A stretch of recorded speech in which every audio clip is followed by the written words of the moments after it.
Hello everyone, मैं रीता सिंह एक बार फिर से स्वागत करती हूँ आप सभी का कैरियर पॉइंट एजुकेशन में। आपको आज का टॉपिक तो समझ में आ रहा होगा, फिगर देख के समझ में आ गया होगा हमारा आज का टॉपिक क्या है, डाइजेस्टिव सिस्टम। आज हम डाइजेस्टिव सिस्टम के बारे में पढ़ेंगे। लेकिन हम डाइजेस्टिव सिस्टम क्यों पढ़ रहे हैं, किस एग्जाम के लिए पढ़ रहे हैं, इसको पढ़ने का हमारा पर्पस क्या है, ये हम आपको प्रीवियस वीडियो में बता चुके हैं कि हम जीएस का नई प्लेलिस्ट शुरू करने जा रहे हैं जीएस की। तो उसमें हम उसके अंतर्गत हम क्या क्या पढ़ेंगे, बायोलॉजी में सारे टॉपिक हमने उसमें क्लियर कर दिए थे। तो अगर आपने अभी तक वो वीडियो नहीं देखा है तो आप जाके देख सकते हैं। तो ये कहाँ कहाँ पे हमारे लिए काम आएगा, ठीक है। तो ये हमारे लिए किस किस एग्जाम के लिए यूजफुल होगा, ये सारी चीजें हमने उसमें एक्सप्लेन की है। तो हम शुरू करते हैं डाइजेस्टिव सिस्टम। अगर आपने अभी तक हमारे वीडियो को लाइक नहीं किया है, चैनल को सब्सक्राइब नहीं किया, तो प्लीज हमारे वीडियोस को लाइक कीजिए, चैनल को सब्सक्राइब कीजिए, जिससे कि हमारे आने वाले वीडियोस की जो अपडेट है वो आपको मिलती रहे। तो अब शुरू करते हैं digestive system. Digestive system, digestive system क्या होता है, ठीक। डाइजेस्टिव सिस्टम की जरूरत क्यों होती है, किस चीज का डाइजेशन होता है, ठीक। डाइजेशन जो होता है किस चीज का होता है, और डाइजेस्टिव सिस्टम की मीनिंग क्या होती है, सबसे पहले हम इसके बारे में बताएंगे। डाइजेशन क्या होता है, हमारा टॉपिक है ना क्या, डाइजेस्टिव सिस्टम। तो सबसे पहले हम बताएंगे डाइजेशन क्या होता है। डाइजेशन क्या होता है, डाइजेशन कोई भी फूड मटेरियल हमारी बॉडी प्रॉपर तरीके से काम करे, काम करने के लिए, हमें मूव करने के लिए, हर चीज के लिए हमें किसकी जरूरत होती है, एनर्जी की जरूरत होती है। एनर्जी हमें कहाँ से मिलेगी, जो हम फूड मटेरियल हम लेते हैं, जो हम भोजन खाते हैं, उससे क्या होती है, हमें एनर्जी मिलती है। लेकिन ये एनर्जी हमें कैसे मिलती है, किसके थ्रू मिलती है, जब हमारा जो फूड मटेरियल होता है उसका डाइजेशन होता है तब हमें एनर्जी मिलती है। लेकिन ये डाइजेशन होता कैसे है, डाइजेशन जो होता है ये जैसे हमने कोई फूड मटेरियल खाया, ठीक है, तो फॉर एग्जाम्पल हम रोटी खा रहे हैं, चावल खा रहे हैं, कोई भी फूड मटेरियल हम गेन कर रहे हैं, उसको ले रहे हैं, तो सबसे पहले क्या होगा, वो किस फॉर्म में रहता है, वो कॉम्प्लेक्स फॉर्म में होता है। किस फॉर्म में होता है, जैसे वो कॉम्प्लेक्स फॉर्म में होता है। कॉम्प्लेक्स फॉर्म में होता है सेंस, जैसे कि आपका हो गया प्रोटीन,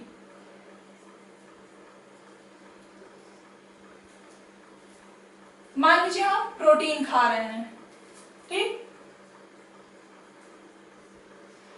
प्रोटीन कॉम्प्लेक्स का मतलब होता है जटिल, जटिल। डाइजेशन को हिंदी में बोलते हैं पाचन।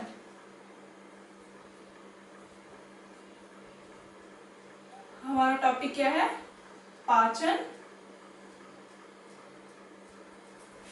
तंत्र।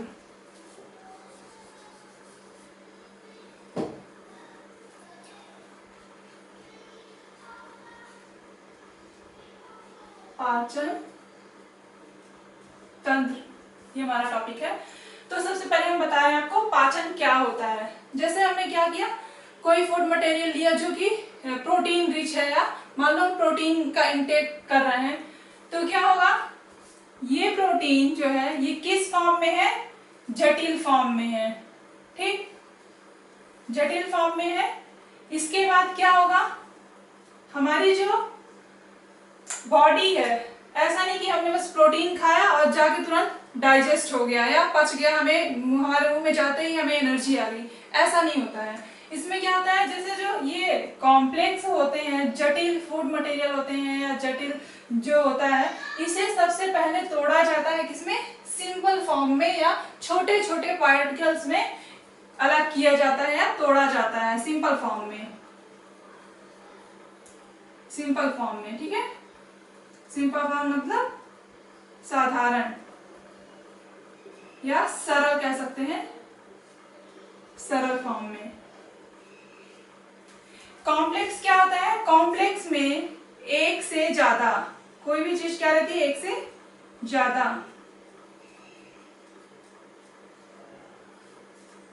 जैसे कि प्रोटीन हमने लिया, प्रोटीन में क्या होता है, किससे बनी होती है प्रोटीन, अमाइनो एसिड से बनी होती है, अमाइनो एसिड से बनी होती है। तो प्रोटीन का जो सिंपल फॉर्म है वो क्या हुआ, अमाइनो एसिड। ठीक, इसे हिंदी में कहते हैं अमीनो अम्ल, अमीनो अम्ल। ओके, कॉम्प्लेक्स मतलब एक से ज्यादा। जैसे हम प्रोटीन का इनटेक कर रहे हैं, प्रोटीन हम कोई ऐसा फूड मटेरियल खा रहे हैं जो प्रोटीन रिच है, तो क्या होगा, हमारी बॉडी जो है वो उसे डाइजेस्ट, प्रोटीन को डायरेक्ट डाइजेस्ट नहीं करेगी। क्यों? क्योंकि हमारी बॉडी जो होती है, उसका बॉडी में जो ऑर्गेनाइजेशन है तो वो कैसे होता है, सबसे छोटी यूनिट कौन सी होती है, सेल। सेल मिलकर क्या बनाती है, टिश्यू। ध्यान से इस चीज को समझिएगा तभी समझ में आएगा आगे। सेल मिलकर टिश्यू बनाती है, टिश्यू क्या बनाते हैं, ऑर्गन। ऑर्गन मिलकर क्या बनाते हैं, पूरा सिस्टम। ठीक, ऑर्गन मिलकर क्या बनाते हैं, पूरा सिस्टम बनाते हैं। तो सेल जो होती है हमारी बॉडी की सबसे छोटी इकाई होती है, यानी कि सबसे छोटी यूनिट होती है, स्मॉलेस्ट यूनिट होती है। कौन सी, सेल, जिसे कहते हैं कोशिका। कोशिका, ऊतक, अंग। ठीक है, ये क्या होता है, कोशिका होती है सबसे छोटी इकाई। जब सबसे छोटी इकाई है तो ये जो बड़े कॉम्प्लेक्स फॉर्म में जो ये मॉलिक्यूल्स रहेंगे इसे डाइजेस्ट नहीं कर पाएगी, क्योंकि ये सबसे छोटी इकाई है। तो इसे डाइजेस्ट हो जाए, इसे इजिली हमारी बॉडी एब्जॉर्ब कर ले। हमारी जो सेल्स हैं ये बड़े कॉम्प्लेक्स फॉर्म में जो मॉलिक्यूल्स रहते हैं उसे क्या करते हैं, या सब्सटेंस रहते हैं, उसको एब्जॉर्ब नहीं कर पाती हैं, क्योंकि इनका जो होता है साइज ही काफी बड़ा होता है, ये कॉम्प्लेक्स फॉर्म में होते हैं। तो ये क्या करते हैं, इसे तोड़ करके छोटे छोटे या सिंपल फॉर्म में कन्वर्ट करते हैं। जैसे प्रोटीन को तोड़ा जाता है अमाइनो अम्ल के रूप में या अमाइनो एसिड के रूप में, ये इसका सिंपल फॉर्म है। ठीक, तो सेल क्या करेगी, प्रोटीन को हमारे डाइजेस्ट नहीं कर पा रही थी, उसको एब्जॉर्ब नहीं कर पा रही थी, लेकिन ये क्या करेगी, अमाइनो एसिड को इजिली एब्जॉर्ब कर लेगी। क्यों? क्योंकि अमाइनो एसिड जो है ये सिंपल फॉर्म होता है। ठीक, और प्रोटीन क्या होता है, कॉम्प्लेक्स फॉर्म होता है। इसलिए हम सेल हमारी जो होती है स्मॉलेस्ट यूनिट होती है, तो ये क्या करेगी, कॉम्प्लेक्स फॉर्म को एब्जॉर्ब नहीं कर पाएगी, ये सिंपल फॉर्म को एब्जॉर्ब करेगी। तो अमाइनो एसिड क्या है, ये सिंपल फॉर्म में है। तो इसमें क्या होता है,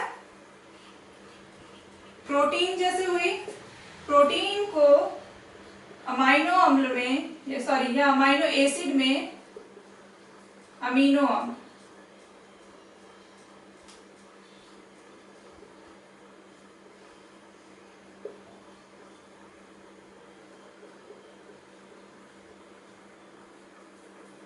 अमीनो अम्ल में कन्वर्ट करने की जो प्रोसेस है, अमीनो अम्ल में कन्वर्ट करने की जो प्रोसेस है, ये क्या कहलाएगी, डाइजेशन, यानी कि पाचन। ये प्रोसेस क्या कहलाएगी, पूरी पाचन, यानी कि डाइजेशन। यानी कि डाइजेशन क्या होता है, पाचन क्या होता है, break down of large molecules into small molecules. क्या होता है इसमें, break down of large molecules into small। ठीक, तो break down of large molecules into small, ये क्या कहलाता है, पाचन।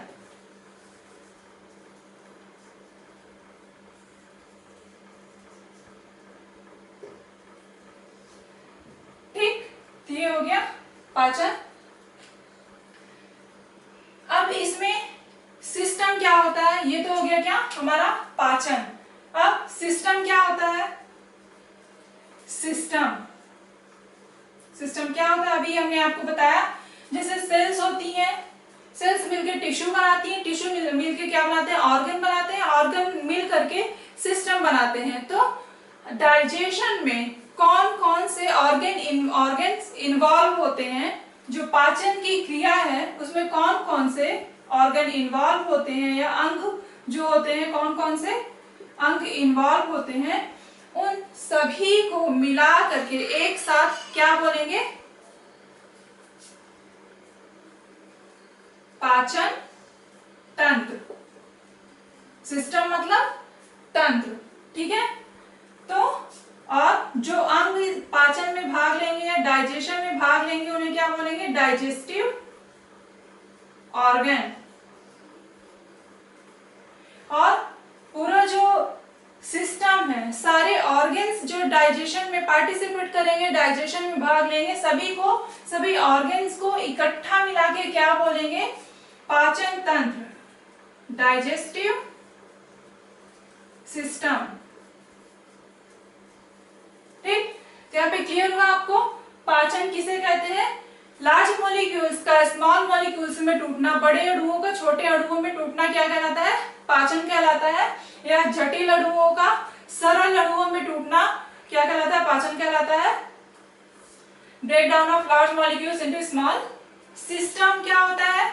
सिस्टम जैसे कोई अंग हो गया, तो स्पेसिफिक ऑर्गन जो डाइजेशन में पार्टिसिपेट करेगा वो डाइजेस्टिव ऑर्गन कहलाएगा। और पूरे अंग जो पाचन में यानी कि डाइजेशन में पार्टिसिपेट कर रहे हैं, तो सारे अंगों को इकट्ठे मिला के क्या बोलेंगे? पाचन तंत्र यानी कि डाइजेस्टिव सिस्टम बोलेंगे। तो ये हो गया हमारा डाइजेस्टिव सिस्टम। अब डाइजेस्टिव सिस्टम की जरूरत क्यों पड़ी? किस चीज के लिए जरूरत पड़ी हमें? एनर्जी के लिए। एनर्जी के लिए, क्योंकि कोई भी काम करने के लिए हमें किसकी जरूरत होती है? एनर्जी की। तो डाइजेस्टिव सिस्टम की जरूरत हमें क्यों पड़ी? क्योंकि हमें एनर्जी की जरूरत होती है, और एनर्जी हमें तभी मिलेगी जब हमारे फूड मटेरियल का डाइजेशन होगा। हमारी बॉडी जो हम फूड मटेरियल खा रहे हैं उसे पूरी तरह से एब्जॉर्ब करेगी तब। अब ये जो प्रोसेस होती है, डाइजेशन की जो प्रोसेस होती है, या ये जो पाचन होता है, पूरी प्रक्रिया होती है, जो लार्ज मॉलिक्यूल्स होते हैं, लार्ज मॉलिक्यूल्स ये स्मॉल मॉलिक्यूल्स में टूटते हैं। ठीक, लार्ज मॉलिक्यूल्स स्मॉल मॉलिक्यूल्स में टूटते हैं, यानी कि जो प्रोसेस होती है डाइजेशन जो होती है, इस प्रोसेस इसको करवाता कौन है? इस प्रोसेस को करवाता कौन है? एंजाइम। ठीक, एंजाइम का बहुत बड़ा रोल होता है डाइजेशन में। ठीक, डाइजेशन की जो प्रोसेस होती है उनमें पार्टिसिपेट कौन करता है? सबसे मेन रोल किसका होता है? एंजाइम का रोल होता है, क्योंकि एंजाइम क्या होते हैं? ये कैटलिस्ट होते हैं, और ये क्या करते हैं? जो डाइजेशन रेट होता है उसको इंक्रीज कर देते हैं, यानी कि पाचन की जो दर होती है उसको बढ़ाते हैं। ठीक, पाचन में सबसे इंपॉर्टेंट रोल किसका होता है? एंजाइम का होता है। एंजाइम क्या करते हैं? ये डाइजेशन का जो रेट होता है, डाइजेशन रेट होता है, पाचन दर होता है, उसको बढ़ा देते हैं। ये हो गया हमारा डाइजेशन।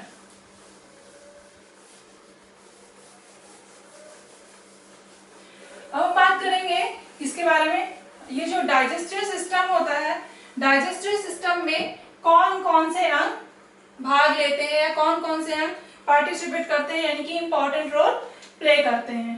ठीक है, तो जैसे ये हो गया क्या हमारा, ये डायग्राम में आपको देख के समझ में आ रहा होगा।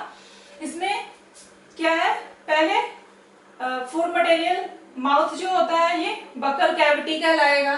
ठीक, इसके बाद आएगी एलिमेंट्री कैनाल। एलिमेंट्री कैनाल क्या होती है, यहाँ से लेके पूरा ये यहाँ तक जो पोर्शन होता है ये पूरा क्या कहलाता है, ये एलिमेंट्री कैनाल ही कहलाता है, एलिमेंट्री कैनाल का हिस्सा होता है।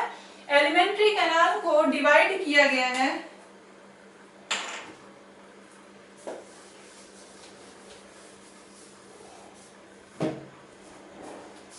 इसमें हम बात करेंगे किसके बारे में, डाइजेस्टिव सिस्टम के बारे में। डाइजेस्टिव सिस्टम, डाइजेस्टिव सिस्टम को भी दो भाग में डिवाइड किया गया है।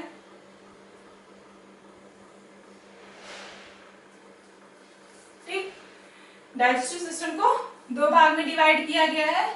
किस किस में,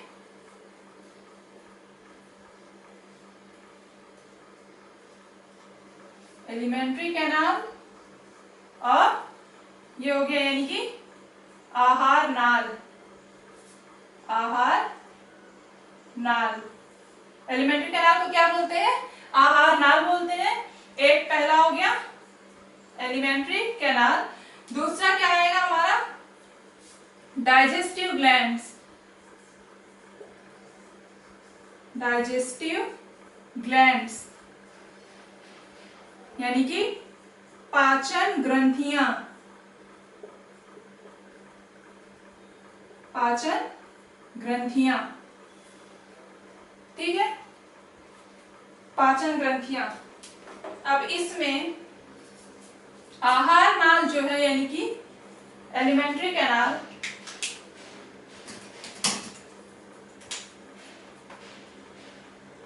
एलिमेंट्री कैनाल को कितने भाग में डिवाइड किया गया है, 4 में डिवाइड किया गया है एलिमेंट्री कैनाल को। सबसे पहले आएगा क्या, buccal cavity. Buccal cavity, Hindi में इसे कहते हैं मुख गुहा। इसे हिंदी में मुख गुहा कहते हैं। बक्कल कैविटी, इसे माउथ कैविटी भी कहते हैं। माउथ कैविटी या ओरल कैविटी। ओरल कैविटी, ये किसी भी नाम से आप कहीं अलग अलग जगहों पे अलग अलग नाम मिल जाएगा। Buccal cavity, mouth cavity, oral cavity, उसका मतलब ये क्या, जो मुख गुहा जिसे हिंदी में कहते हैं वो होती है हमारी बक्कल कैविटी। अगला आएगा हमारा एसोफेगस। एसोफेगस, एसोफेगस को हिंदी में क्या बोलते हैं, ग्रास नली।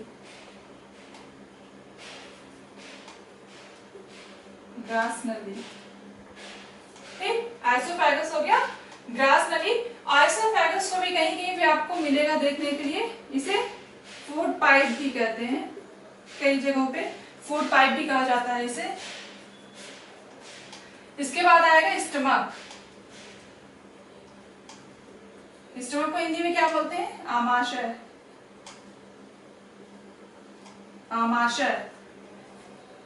और आएगा इसके बाद हमारा क्या, इंटेस्टाइन।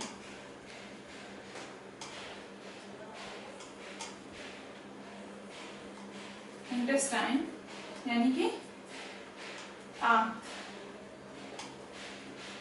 इंटेस्टाइन को भी डिवाइड किया गया दो उसमें,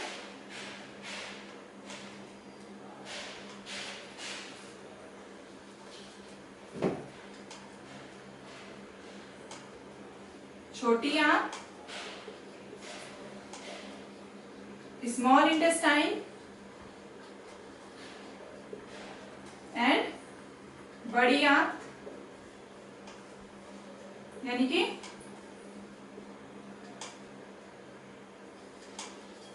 लार्ज इंटेस्टाइन। छोटी आंत और बड़ी आंत। तो ये क्या हो गया हमारे डाइजेस्टिव सिस्टम के, एलिमेंट्री कैनाल के कितने भागों में डिवाइड किया गया एलिमेंट्री कैनाल को। ये हो गया हमारा एलिमेंट्री कैनाल का। अब बात करेंगे हम डाइजेस्टिव ग्लैंड की। ठीक, डाइजेस्टिव ग्लैंड्स जो होती हैं इनको कितने भागों में बांटा गया है, इनको भी दो भागों में बांटा गया है। कौन कौन से, internal digestive gland,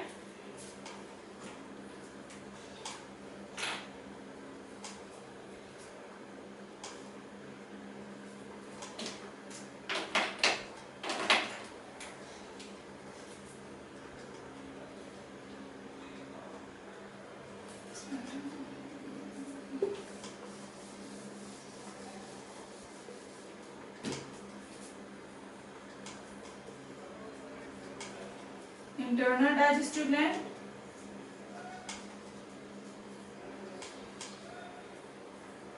and external. Internal पहले हम देख लेते हैं। इंटरनल डाइजेस्टिव ग्लैंड में हमारी क्या आएगी, ऐसी ग्लैंड्स या ऐसी ग्रंथियां, हिंदी में बोलते हैं इसे आंतरिक ग्रंथि। ठीक, इंटरनल में आएंगी जो एलिमेंट्री कैनाल की जो वॉल है, यानी कि आहार नाल की जो वॉल होती है, यानी कि जितनी भी ग्लैंड्स कहाँ प्रेजेंट होती है, आहार नाल की वॉल में प्रेजेंट होती है, आहार नाल में प्रेजेंट होती है, वो क्या कहलाती है, इंटरनल ग्लैंड कहलाती है। इंटरनल ग्लैंड में आएगा हमारा जैसे म्यूकस ग्लैंड,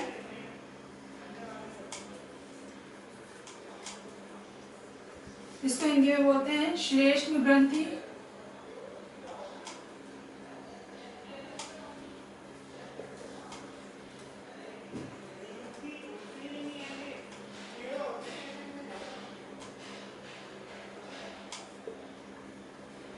हिंदी में से क्या बोलते हैं, म्यूकस ग्रंथि को श्लेष्म ग्रंथि।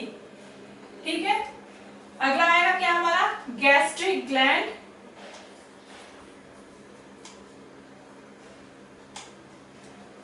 गैस्ट्रिक ग्लैंड, गैस्ट्रिक ग्लैंड को क्या बोलते हैं, जठर ग्रंथि, जठर ग्रंथि। इसके बाद आएगा हमारा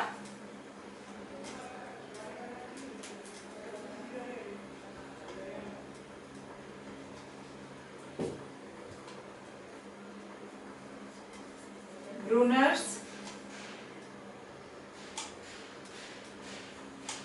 ग्लैंड, ब्रूनर्स ग्लैंड,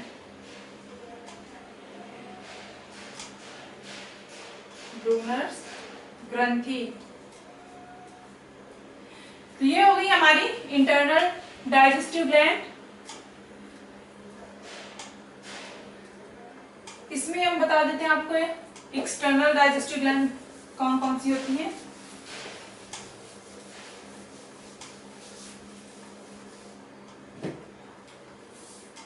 एक्सटर्नल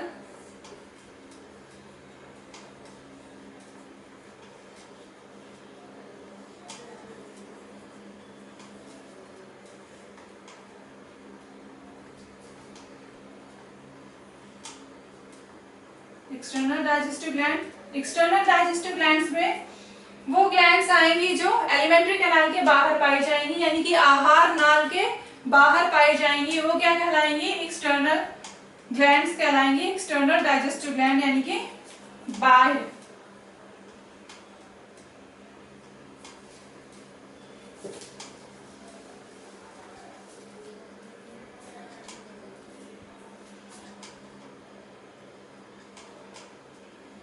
बाह्य स्रावी ग्रंथियां, बाह्य स्रावी ग्रंथियां। तो बाह्य स्रावी ग्रंथियां में कौन कौन सी आएंगी, बाह्य स्रावी ग्रंथियां जो हमारे आहार नाल से, यानी कि जो हमारी एलिमेंट्री कैनाल होती है उसके बाहर पाई जाती हैं। इंटरनल क्या थी, इंटरनल जो थी ये एलिमेंट्री कैनाल की जो वॉल होती है उसमें ही पाई जा रही थी, यानी कि जो एलिमेंट्री कैनाल थी, आहार नाल थी, उसकी वॉल में ही प्रेजेंट थी, जो ये इंटरनल डाइजेस्टिव ग्लैंड है। और एक्सटर्नल डाइजेस्टिव ग्लैंड जो कहाँ पे पाई जाएंगी, ये ग्रंथियां ये जो होती है ये अलग होती है, यानी कि बाह्य ग्रंथियां जो होती हैं। इसमें सबसे पहले आएगा सलाइवरी ग्लैंड,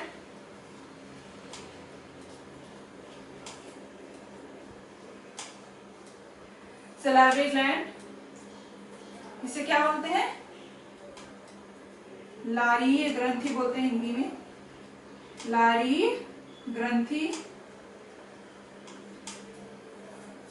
अगला आएगा हमारा लीवर।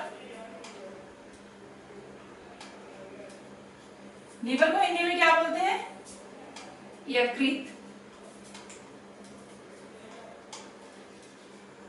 यकृत। इसके बाद क्या आएगा हमारा? पैंक्रियास।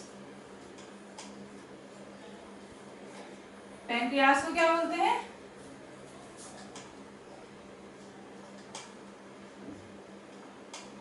अग्नाशय। ठीक, तो एक्सटर्नल ग्रंथियां कौन कौन सी हैं या बाह्य स्रावी ग्रंथियां कौन कौन सी हैं? एक हो गई सलाइवरी ग्लैंड, ठीक, यानी कि लार ग्रंथि, लीवर हो गया यानी कि यकृत, पैंक्रियास हो गया यानी कि अग्नाशय। ये जो कहाँ पे प्रेजेंट होती हैं? बाह्य स्रावी ग्रंथियां हमारी प्रेजेंट होती है ये आहार नाल के अतिरिक्त शरीर के अन्य भागों में पाई जाती है, यानी कि जो आहार नाल होती है उसमें नहीं पाई जाती है। उसके अलावा आप देख सकते हैं जो आहार नाल है उसके अलावा ये कहाँ कहाँ पे पाई जा रही है, जैसे ये यकृत हो गया, पैंक्रियास हो गया और माउथ जो हो गया। माउथ में क्या होती है? जो सलाइवरी ग्लैंड्स होती है वो माउथ में प्रेजेंट होती हैं। ठीक, तो ये हो गई एक्सटर्नल ग्रंथियां। जो इंटरनल होती हैं, इसको मैं एक बार फिर से रिपीट कर दे रही हूँ, जो इंटरनल ग्लैंड्स होती हैं, डाइजेस्टिव ग्लैंड होती है, वो कहाँ पे प्रेजेंट होती है? ये जो एलिमेंट्री कैनाल होती है, एलिमेंट्री कैनाल की वॉल में ही अंदर प्रेजेंट होती है। जो होती है कौन सी? आंतरिक ग्रंथियां जो होती हैं। और आंतरिक ग्रंथियों में 3 ग्रंथियां हैं, श्लेष्म ग्रंथि यानी कि म्यूकस ग्लैंड, गैस्ट्रिक ग्लैंड यानी कि जठर ग्रंथि और ब्रूनर्स ग्लैंड। ठीक है, ब्रूनर्स ग्रंथि। तो ये हो गया डाइजेस्टिव सिस्टम में को 2 भागों में डिवाइड किया हो गया पूरा डाइजेस्टिव सिस्टम। कौन कौन से अंग पार्टिसिपेट करते हैं? ठीक है, अब इसके बाद हम क्या देखेंगे?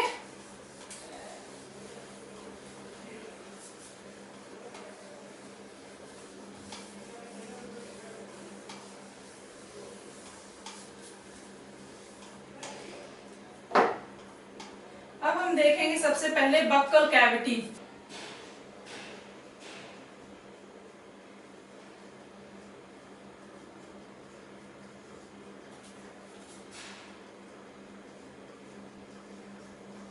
Oral cavity.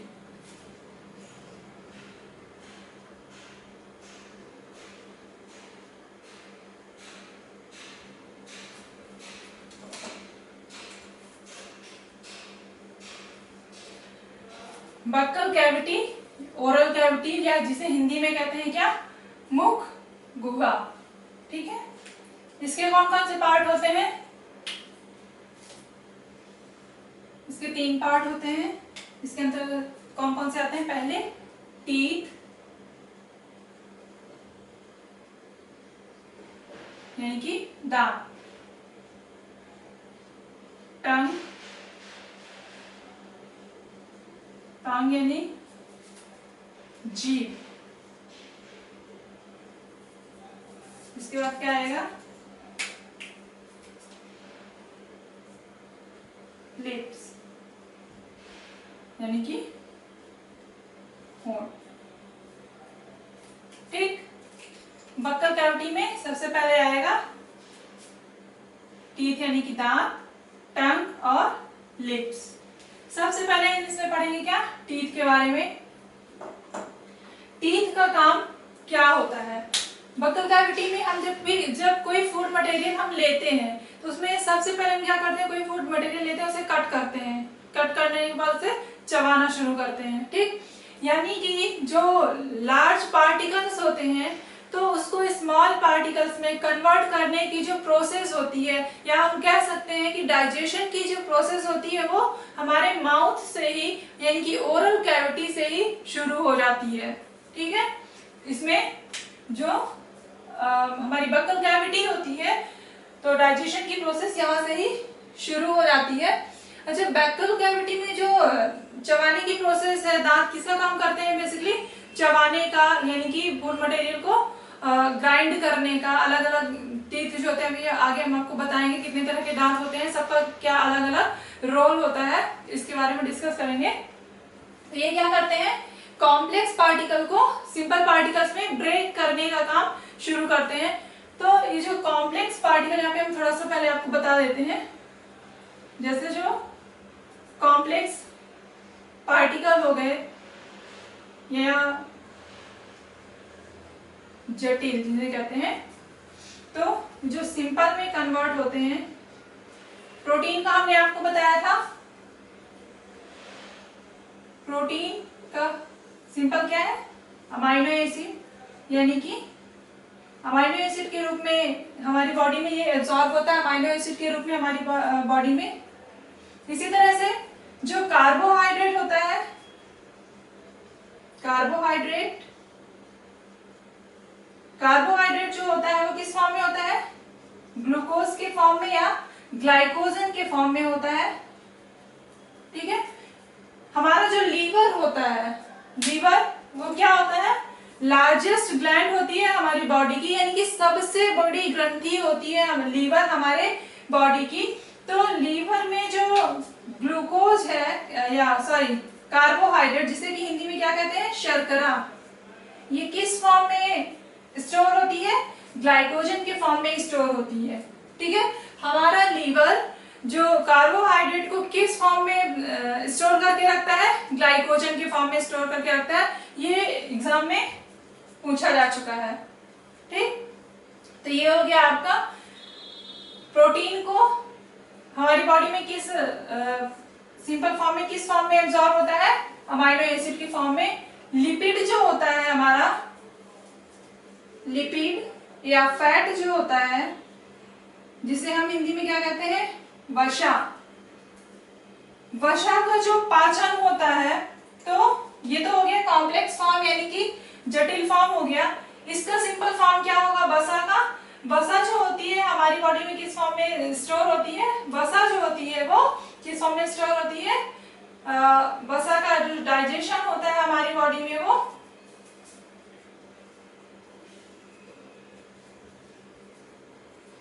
Fatty acid. Okay, तो ये हो गया हमारा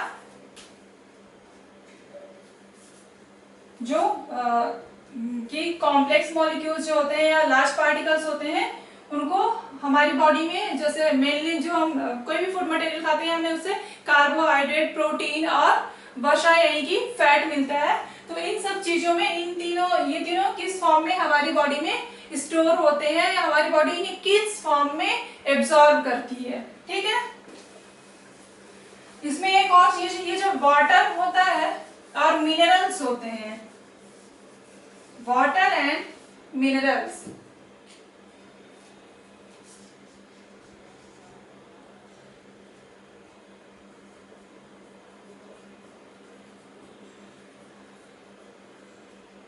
इनका डाइजेशन नहीं होता है। हमारी बॉडी जो होती है इनको डाइजेस्ट नहीं करती है, इनका डाइजेशन हमारी बॉडी में नहीं होता है, क्योंकि ऑलरेडी कैसे हैं, ये स्मॉल पार्टिकल्स हैं, ये स्मॉल पार्टिकल्स हैं, यानी कि छोटे कण होते हैं, ये छोटे बहुत महीन होते हैं। ये क्या होते हैं, हमारी जो सेल होती है ये स्मॉल मॉलिक्यूल्स के, स्मॉल पार्टिकल्स को क्या करती है, इजिली एब्जॉर्ब कर लेती है। तो ये जो वाटर होता है और मिनरल होता है, ये क्या, ये छोटे मॉलिक्यूल्स होते हैं या छोटे पार्टिकल्स होते हैं। तो इन्हें हमारी सेल्स जो होती है ये डायरेक्टली एब्जॉर्ब कर लेती है, इन्हें डाइजेशन की जरूरत नहीं होती है। इनके लिए क्या होता है, डाइजेशन की रिक्वायरमेंट नहीं होती है वाटर के लिए और मिनरल्स के लिए। ठीक है,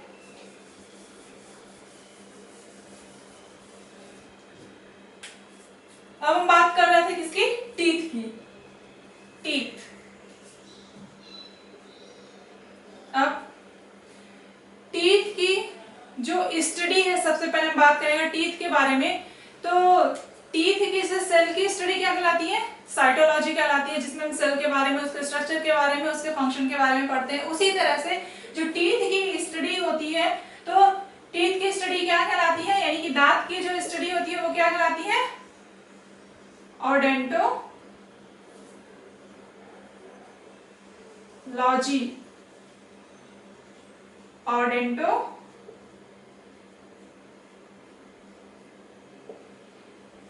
ऑडेंटोलॉजी कहते हैं हम टीथ की स्टडी को।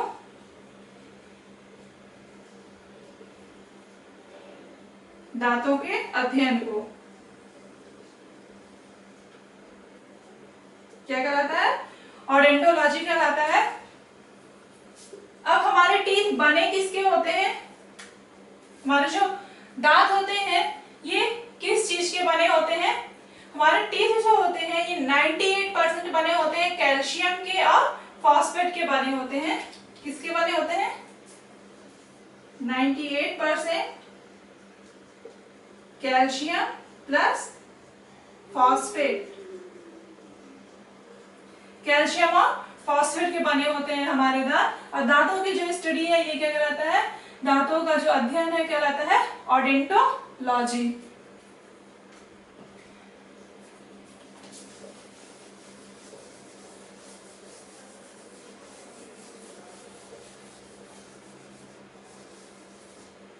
अब इसमें टीथ का देखेंगे आगे।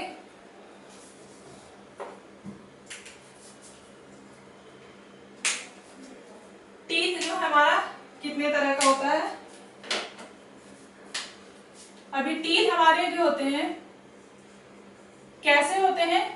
एक तो ये कैसे होते हैं? थीकोडॉन्ट।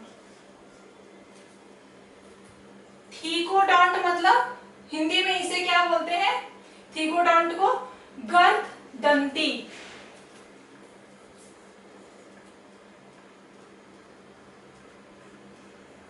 गर्ददंती। अभी हम आपको इसकी मीनिंग भी एक एक की मीनिंग भी बताएंगे। ये थीकोडॉन्ट और कैसे होते हैं? ये डाइफोडॉन्ट या डाइफाइकोडॉन्ट भी बोलते हैं। डाइफोडॉन्ट भी आपको मिलेगा कई जगहों पे आपको डाइफाइकोडॉन्ट भी मिलेगा। इसमें कंफ्यूज मत होइएगा।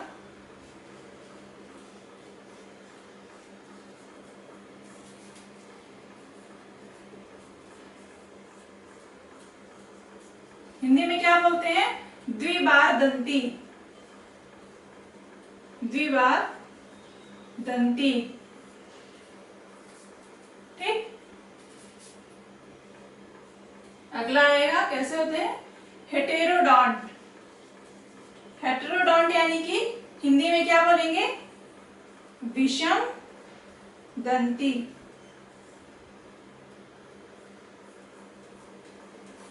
अब हमारे जो टीथ होते हैं इसे थीकोडॉन्ट क्यों कहा जाता है या गर्ददंती क्यों कहा जाता है? क्योंकि ये जो हमारे टीथ होते हैं, ये जो हमारे टीथ होते हैं, ये जबड़े की जो हड्डियां होती हैं उनमें जो सॉकेट बने होते हैं ये सॉकेट में धंसे हुए रहते हैं। ठीक है। हमारे जो जबड़े होते हैं यानी कि मसूड़े होते हैं, जो जबड़े होते हैं, तो जबड़ों में क्या बने होते हैं? सॉकेट बने होते हैं और उस सॉकेट में क्या रहते हैं? ये धंसे हुए रहते हैं। सॉकेट में धंसे हुए रहने के कारण ही क्या कहा जाता है? दांतों को थीकोडॉन्ट या गर्ददंती कहा जाता है। ये तो हो गया थीकोडॉन्ट का। अब डाइफाइकोडॉन्ट या डाइफोडॉन्ट क्यों कहा जाता है? द्विबारदंती क्यों कहा जाता है? किसे कहा जाता है? द्विबारदंती। कई टीथ ऐसे होते हैं कि जीवन में 2 बार निकलते हैं।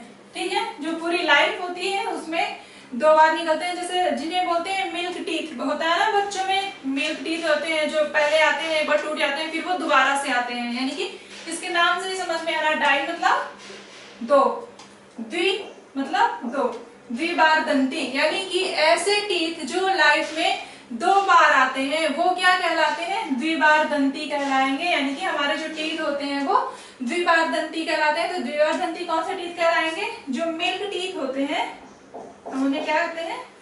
Milk teeth.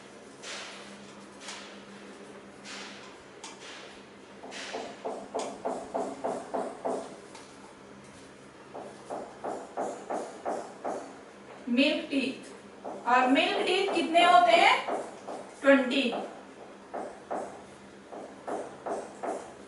टीथ ऐसे होते हैं जो लाइफ में 2 बार आते हैं। यानी कि लाइफ में पूरी 2 बार, एक बार वो आते हैं एक फिर टूट गए, उसके बाद वो दोबारा से आते हैं, तो इसलिए उन्हें द्विआदंती या डाइफाइकोडोंट या डाइफोडोंट कहते हैं।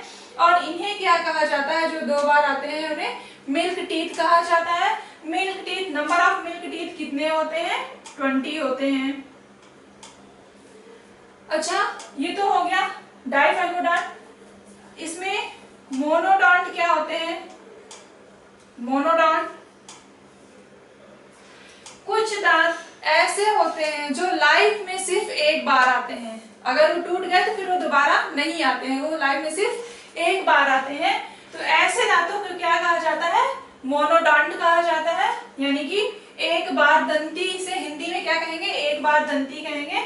और जो मोनोडोंट होते हैं, नंबर ऑफ मोनोडोंट कितने होते हैं हमारी बॉडी में, 12, यानी कि 12 हो गया ना, 20 और ये 10, ये इधर 20, 10, 32 कंप्लीट। ओके, अब आएगा हेटेरोडोंट। हेटेरो, इसके नाम से समझ में आ रहा है, यानी कि एक जैसा नहीं रहेगा, यानी कि वेरिएशन रहेगा। हिंदी में जिसे बोलते हैं विषम दंती। विषम यानी कि एक समान नहीं होते हैं, ठीक। हमारे जो दांत होते हैं, दांत जो होते हैं, सब जो होते हैं अलग अलग होते हैं, एक तरह के नहीं होते हैं, सबका अलग अलग काम होता है, सबका जो स्ट्रक्चर रहता है वो अलग अलग होता है, जो बेसिक रहता है। तो इसलिए इन्हें क्या कहा जाता है, हेटेरोडोंट कहा जाता है या विषम दंती कहा जाता है, यानी कि सभी एक समान नहीं रहते हैं, सभी अलग अलग टाइप के रहते हैं या अलग अलग प्रकार के होते हैं। तो इसलिए इन्हें क्या कहा जाता है, हेटेरोडोंट या विषम दंती कहा जाता है। जो लाइफ में सिर्फ एक बार आते हैं, इन्हें क्या कहा जाता है, मोनोडोंट कहा जाता है। नंबर ऑफ मोनोडोंट जो होते हैं 12 होते हैं। और जो मिल्क टीथ होते हैं, ये इनकी नंबर कितने होते हैं, ये कितने होते हैं, 20 होते हैं। और ये द्विबार दंती होते हैं, यानी कि लाइफ में 2 बार आते हैं, एक बार आते हैं, टूट जाते हैं, उसके बाद दोबारा से आते हैं। अब हम शुरू करेंगे।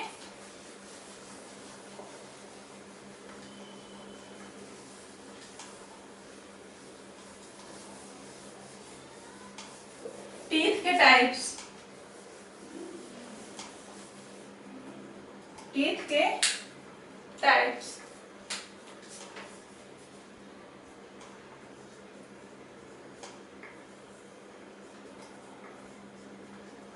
टीथ,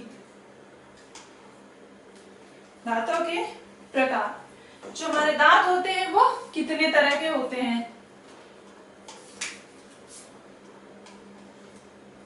पहले आएगा हमारा इंसिजर्स, हिंदी में इसे बोलते हैं कृतन। क्या बोलते हैं हिंदी में इसे, कृतन।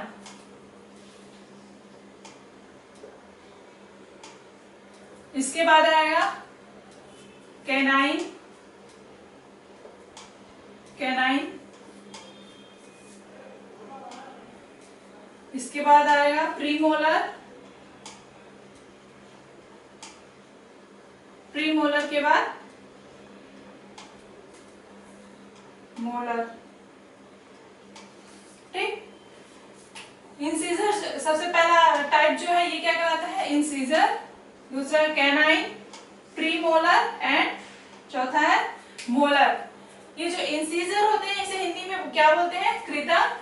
कैनाइन को बोलते हैं रत्नक। कैनाइन को हिंदी में क्या बोलते हैं, रत्नक कहा जाता है। प्रीमोलर को अग्र चवर्णक, मोलर को चवर्णक, ठीक है। ये हो गया। कैनाइन को हिंदी में रत्नक बोला जाता है, प्रीमोलर को अग्र चवर्णक, मोलर को चवर्णक कहा जाता है, ठीक। तो ये हो गया चारों दांत के प्रकार हो गए हमारे। अब हम बताएंगे ये कहाँ कहाँ पाए जाते हैं और सबका काम क्या क्या होता है। तो सबसे पहले हम देख लेते हैं इंसीजर। इंसीजर का काम क्या होता है, ठीक। इंसीजर जो होता है, कृतंक जिसे हम हिंदी में कहते हैं, इसका बेसिक काम क्या होता है, भोजन को काटने का काम होता है। ये भोजन को काटने का काम करता है, भोजन को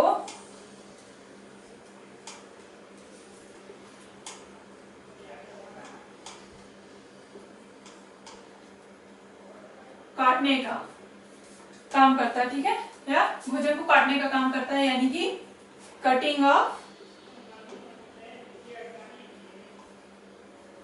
फूड। ठीक। कैनाइन का काम क्या रहेगा, यानी कि रधनक, रधनक का काम क्या रहेगा, इसका काम रहता है चीर फाड़, यानी कि भोजन को फाड़ने का काम करता है। रधनक जो होता है ये टीयरिंग ऑफ फूड, यानी कि भोजन को फाड़ने का काम करता है। ठीक। जैसे कि इसमें हम बता दें आपको, जैसे कि जो लायन होता है, लायन यानी कि शेर जो होता है, तो वो अपने शिकार को चीरने फाड़ने के लिए किसका यूज करता है, वो कैनाइन टीथ का ही यूज करता है। इसे ध्यान से सुन लीजिए। जो लायन होता है वो अपने शिकार को चीरने फाड़ने के लिए किसका यूज करता है, ये कैनाइन टीथ का यूज करता है, यानी कि टीयरिंग के लिए, चीर फाड़ करने के लिए। अब आएगा प्रीमोलर यानी कि अग्रचवर्णक। इसका काम क्या होता है, इसके नाम से ही समझ में आ रहा है, इसका काम क्या होता है, भोजन को चबाने का, भोजन को चबाना होता है इनका काम। च्यूइंग ऑफ फूड, भोजन को चबाना। मोलर जो होते हैं, मोलर यानी कि चवर्णक का काम क्या होता है, ये बेसिकली भोजन को पीसने का काम करते हैं, यानी कि ग्राइंडिंग ऑफ फूड, फूड को ग्राइंड करने का काम करते हैं।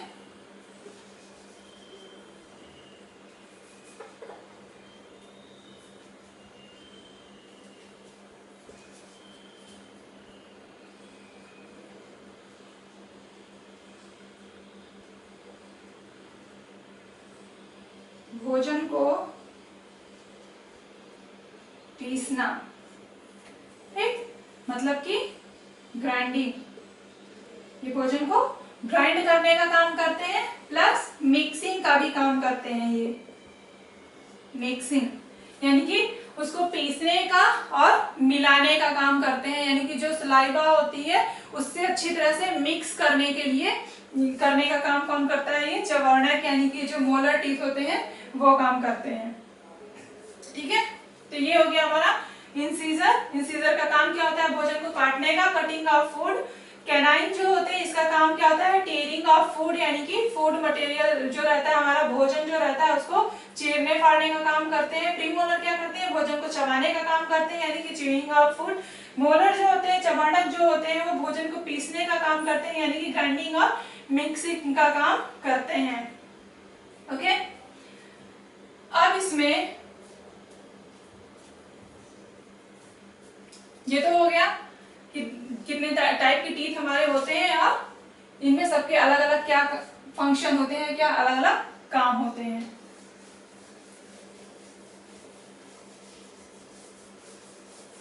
अब हम आगे बताएंगे आपको डेंटल फार्मूला क्या होता है। डेंटल फार्मूला जो है, जिसे हिंदी में कहते हैं दंत सूत्र, वो बहुत इंपॉर्टेंट है, इसे ध्यान से समझिएगा।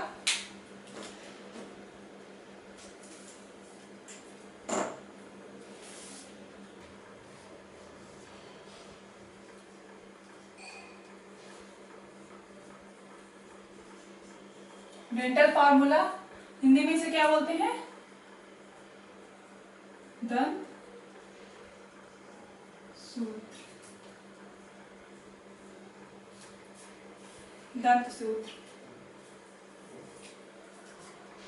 इसमें डायग्राम को ध्यान से समझिएगा।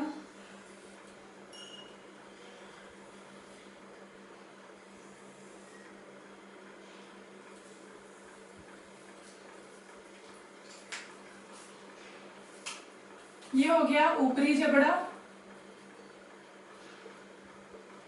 ऊपरी जबड़ा इनकी अपर जॉ। ये हो गया निचला जबड़ा,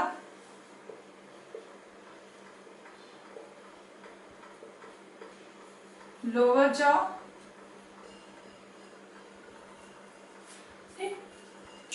अपर जॉ जो होता है ये क्या होता है, इमूवेबल होता है, यानी कि ये मूव नहीं करता है, इसे क्या कहते हैं, ये कैसा होता है, इमूवेबल।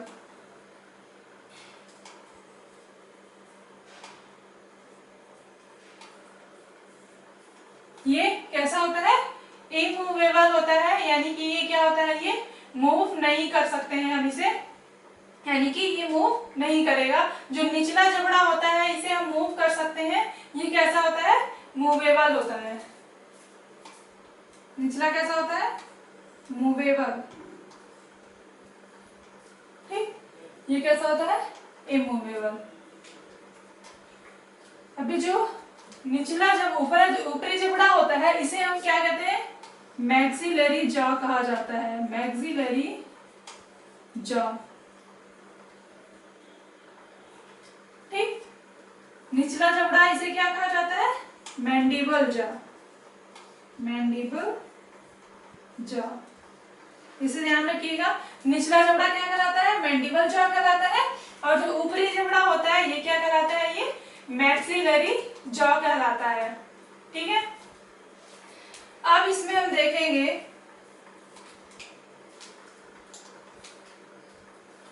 ये जब हम टीथ की बात करते हैं, अगर जब हम स्माइल करते हैं तो जो हमारे शुरू के जो दांत दिखते हैं वो क्या कहलाते हैं, सामने के इंसीजर, वो क्या होते हैं, इंसीजर टीथ होते हैं, इंसीजर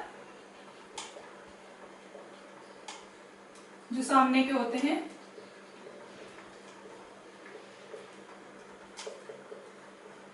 ठीक, यानी कि कृंतक, इंसीजर। इंसीजर के बाद इंसीजर के साइड में जो एक एक नुकीले दांत जो पाए जाते हैं, कैनाइन जिसे कहते हैं, हमने क्या बताया था, उनका काम क्या होता है, चीरने फाड़ने का जिनका काम होता है, ये यहाँ साइड पे प्रेजेंट होते हैं।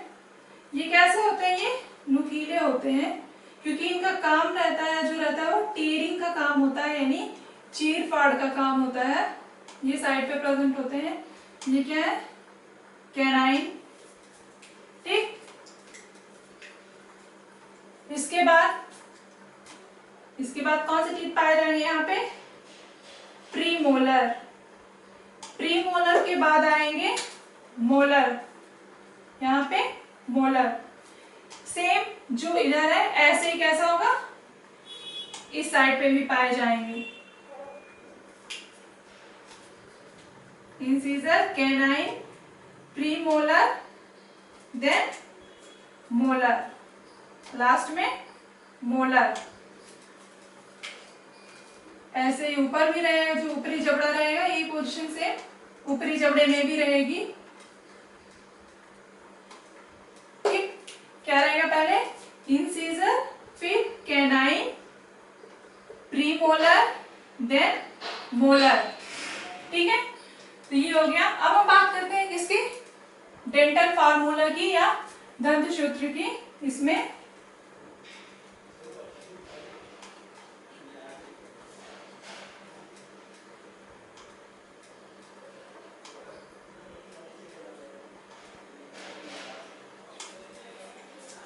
ये कितने होते हैं, नंबर ऑफ इंसीजर्स जो होते हैं ये कितने होते हैं, इंसीजर टीथ जो होते हैं, जिन्हें हम हिंदी में क्या कहते हैं, कृंतक कहते हैं, ये कितने होते हैं, ये टोटल 8 होते हैं।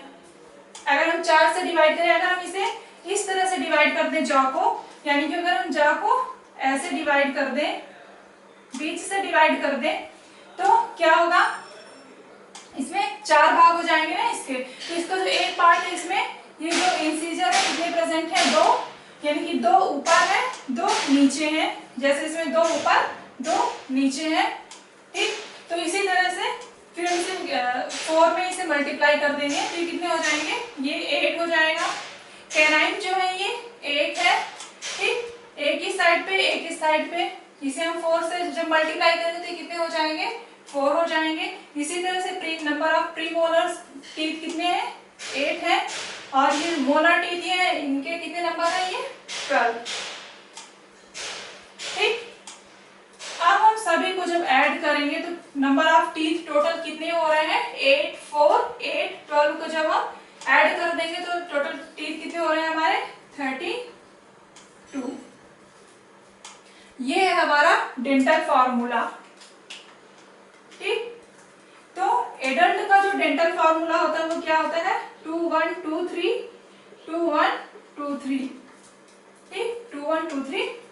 अब इसे क्या करते हैं, 8/8 इंटू, अगर इसे हम 2 से मल्टीप्लाई करें, सभी को ऐड करके 2 से मल्टीप्लाई कर दें तो 16 ऊपर 16 नीचे, टोटल कितने हो गए 32 दांत कंप्लीट। तो एडल्ट जो होते हैं, एडल्ट में जो टीथ फार्मूला होता है इसको हाईलाइट कर लीजिएगा। एडल्ट का टीथ फार्मूला क्या होता है, 2 1 2 3।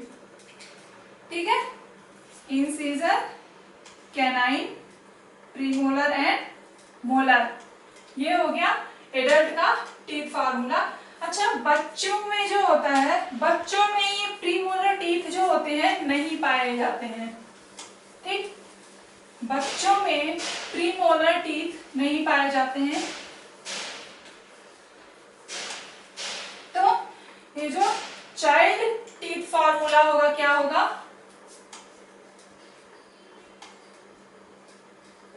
चाइल्ड टीथ फार्मूला क्या होगा, एडल्ट का क्या हमने बताया 2 1 2 3। ठीक, चाइल्ड टीथ फार्मूला क्या होगा, क्योंकि बच्चों में इंसीजर तो प्रेजेंट होते हैं, इंसीजर कितने होते हैं, इंसीजर 2।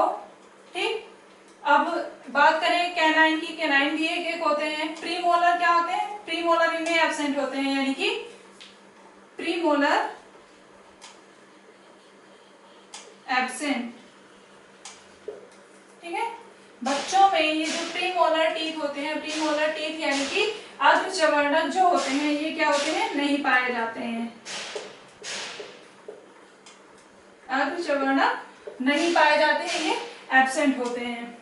ठीक, अब आएगा मोलर। मोलर टीथ कितने होते हैं बच्चों में 2। तब पूरा अगर हम काउंट करें, इसे मल्टीप्लाई कर दें अगर 4 से, तो इंसीजर, नंबर ऑफ इंसीजर कितने हो जाएंगे, कृंतक जो है, कृंतक दांत जो है इनकी संख्या कितनी हो जाएगी 8। इंसीजर टीथ कितने हो जाएंगे 8 हो जाएंगे। कैनाइन जो है, नंबर ऑफ कैनाइन टीथ कितने हो जाएंगे 4 हो जाएंगे। कैनाइन यानी कि रदनक जिसे हिंदी में कहते हैं, ये कितने हो जाएंगे 4 हो जाएंगे। प्रीमोलर यानी कि अर्धचवर्णक क्या है, ये एब्सेंट है, ये 0। ठीक, मोलर जो है कितने हैं 2, तो अगर हम इसे मल्टीप्लाई कर रहे हैं तो ये कितने हो जाएंगे 8। टोटल कितने हो गए 20। तो बच्चों में जो दांत पाए जाते हैं टोटल कितने होते हैं, वो मिल्क टीथ कितने होते हैं 20। मिल्क टीथ कितने होते हैं 20 होते हैं। और ये जो मिल्क टीथ होते हैं, इसलिए हम पहले आपको बता चुके हैं कैसे होते हैं, डाइफाइकोडॉन्ट या डाइफायोडॉन्ट होते हैं। डाइफाइकोडॉन्ट या डाइफायोडॉन्ट भी कहते हैं, यानी कि द्विवारदंती मिल्क टीथ जो होते हैं 2 बार आते हैं, इसलिए इन्हें द्विवारदंती या डाइफाइकोडॉन्ट भी कहते हैं। तो ये हो गया हमारा चाइल्ड का टीथ फार्मूला। तो चाइल्ड का टीथ फार्मूला क्या होगा 2102। ठीक है, क्या होगा 2102। ऐसा नहीं है कि प्रीमोलर टीथ नहीं पाए जाते तो हमें इसे इंक्लूड नहीं करना है, प्रीमोलर को भी नहीं पाए जाते हैं, इसलिए हमें उसकी जगह पे क्या करना है, इंक्लूड करना है 0। नहीं तो आपका जो टीथ फार्मूला होगा वो क्या हो जाएगा, वो गलत हो जाएगा अगर आप प्रीमोलर की जगह पे 0 इंक्लूड नहीं करेंगे तो, भले ही वो काउंट नहीं होता है। ठीक है, तो ये हो गया हमारा एडल्ट टीथ फार्मूला और चाइल्ड टीथ फार्मूला। अच्छा, अक्ल दाढ़ भी सुना होगा आप लोगों ने, विजडम टीथ। विजडम टीथ क्या होते हैं, विजडम टीथ यानी कि अक्ल दाढ़। अक्ल दाढ़ क्या होते हैं, अक्ल दाढ़ जो होती है, ये विजडम टीथ जो होते हैं वो क्या होते हैं, ये मोलर टीथ ही होते हैं। ये क्या, कौन से टीथ होते हैं? ये मोलर टीथ ही होते हैं। बस इन्हें अग्रदाढ़ इसलिए कहा जाता है, विजडम टीथ इसलिए कहा जाता है क्योंकि ये जो होते हैं ना, वो जो एडल्ट होते हैं, एडल्ट होने के बाद यानी कि वयस्क होने के बाद ही ये दांत आते हैं, इसलिए इन्हें अग्रदाढ़ या विजडम टीथ कहा जाता है। ऐसा नहीं कि ये दांत आने से अकल आ जाती है, ऐसा नहीं है। ये क्या होता है कि ये एडल्ट होने के बाद आते हैं, इसलिए इसे कहा जाता है अक्लदाढ़ या विजडम टीथ। ठीक है, तो ये हो गया हमारा डेंटल फॉर्मूला चाइल्ड का, एडल्ट का और अक्लदाढ़। अब हम बात करेंगे स्ट्रक्चर ऑफ टीथ के बारे में। टीथ का स्ट्रक्चर कैसा होता है?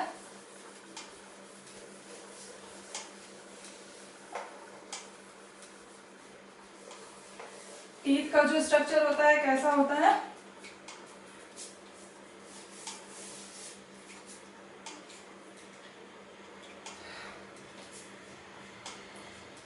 स्ट्रक्चर ऑफ टीथ,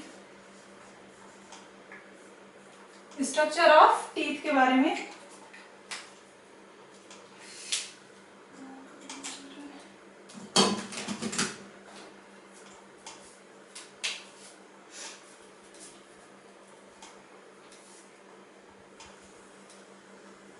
दांत की जो संरचना होती है कुछ इस तरह से होती है।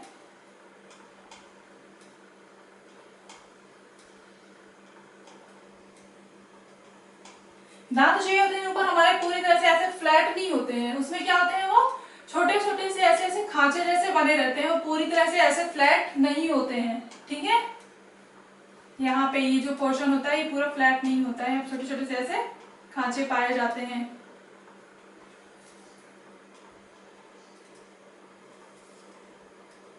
ये शॉकेट होता है, मसूड़े जो होते हैं दांत को ऐसे पकड़ के रखते हैं।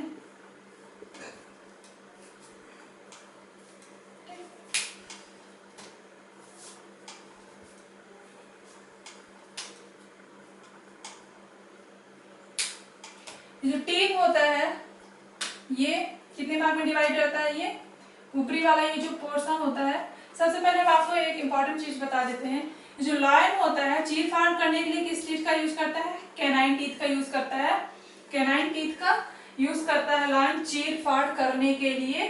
कैनाइन टीथ मतलब कि रदनक।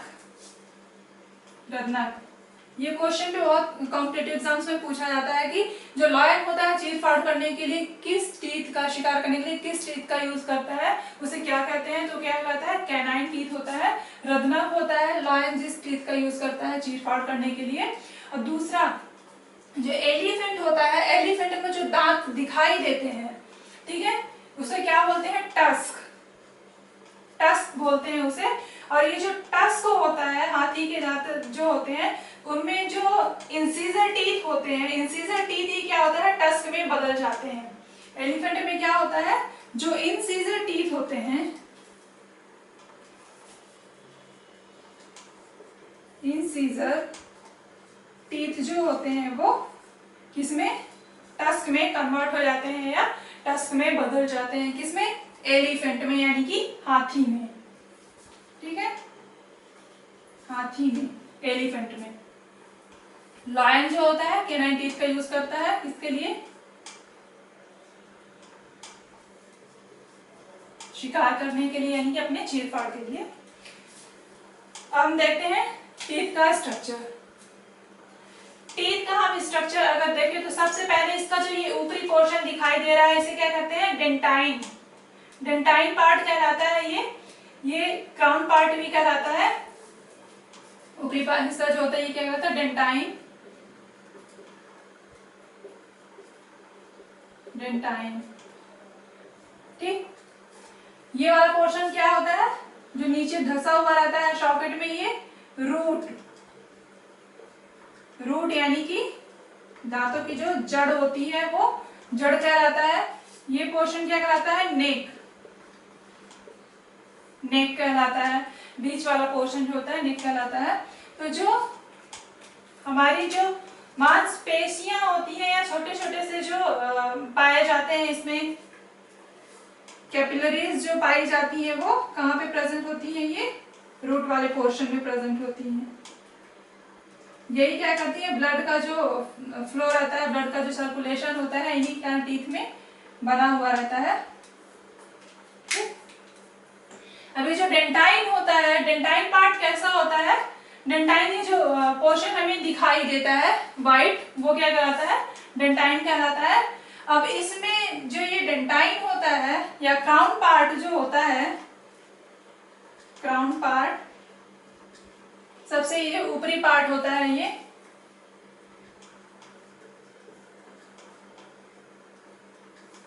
क्राउन पार्ट, ऊपरी पार्ट जो होता है ये क्या होता है?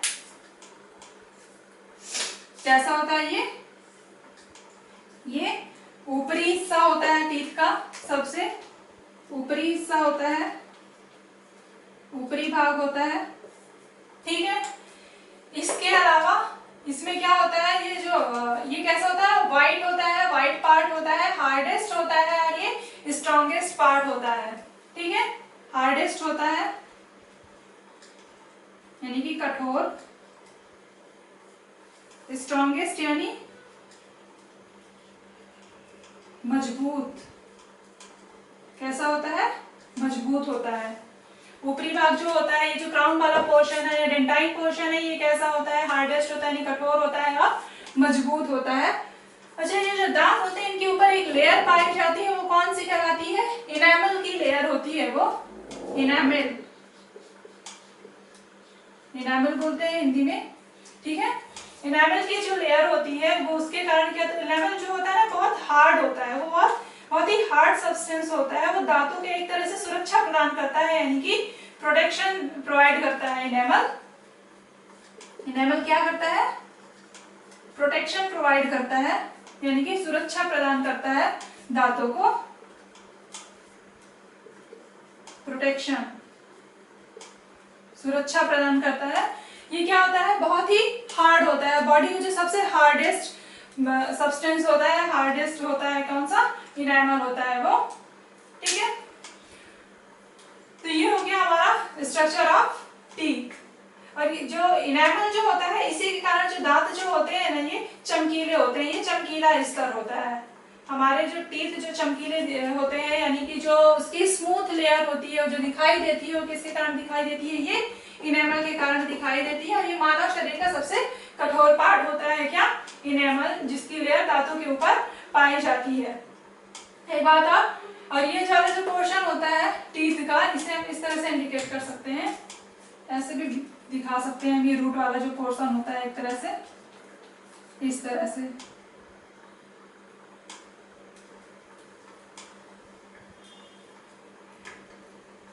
ऐसे। ये यहाँ पे जो दिखाई दे रहा है पल्प वाला एरिया जो है, ये इसे पल्प कैविटी कहते हैं। ये ब्लू से हमने जो शो किया है,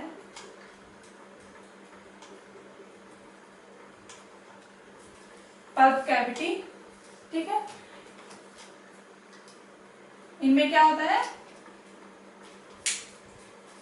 क्या होता है? पल्प कैविटी, पल्प कैविटी, ठीक। पल्प कैविटी कहलाती है ये। पल्प कैविटी जो होती है ये ब्लड सप्लाई का यानी कि रक्त संचार का जो काम होता है वो पल्प कैविटी में ही होता है। पल्प कैविटी के कारण ही जो हमारे टीथ होते हैं उनमें ब्लड सप्लाई होता है। ये पल्प कैविटी जो रहती है ये हमारे पूरे ऐसे रूट से होते हुए, ये हमारी पल्प कैविटी है, ठीक है। तो ये हो गया हमारा टीथ का स्ट्रक्चर। और एक इंपॉर्टेंट चीज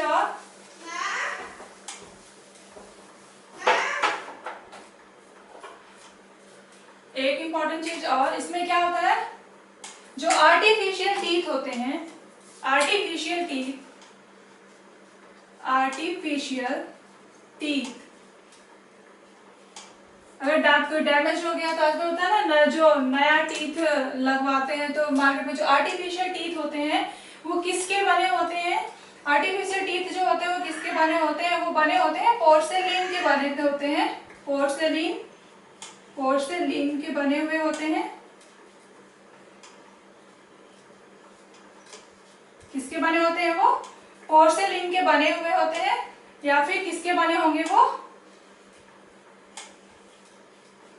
एक्रिलिक रेजिन।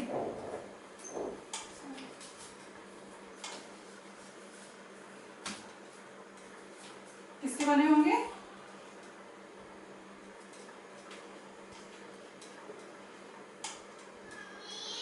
रेजिन, एक्रिलिन रेजिन के बने होते हैं। एक्रिलिन रेजिन। आर्टिफिशियल टीथ किसके बने होते हैं? पोर्सेलिन या एक्रिलिन रेजिन के बने हुए होते हैं। तो ये रहा हमारा आज डाइजेस्टिव सिस्टम में हमने इतना पढ़ लिया टीथ। आगे का हम कंटिन्यू करेंगे अपने अगले वीडियो में। तब तक आप हमारा जो डाइजेस्टिव सिस्टम है अभी तक हमने इतना कंप्लीट किया, ठीक है। तो हमारे आने वाले वीडियोस के अपडेट पाने के लिए आप हमारे चैनल को सब्सक्राइब कीजिए, वीडियोस को लाइक कीजिए। Thank you.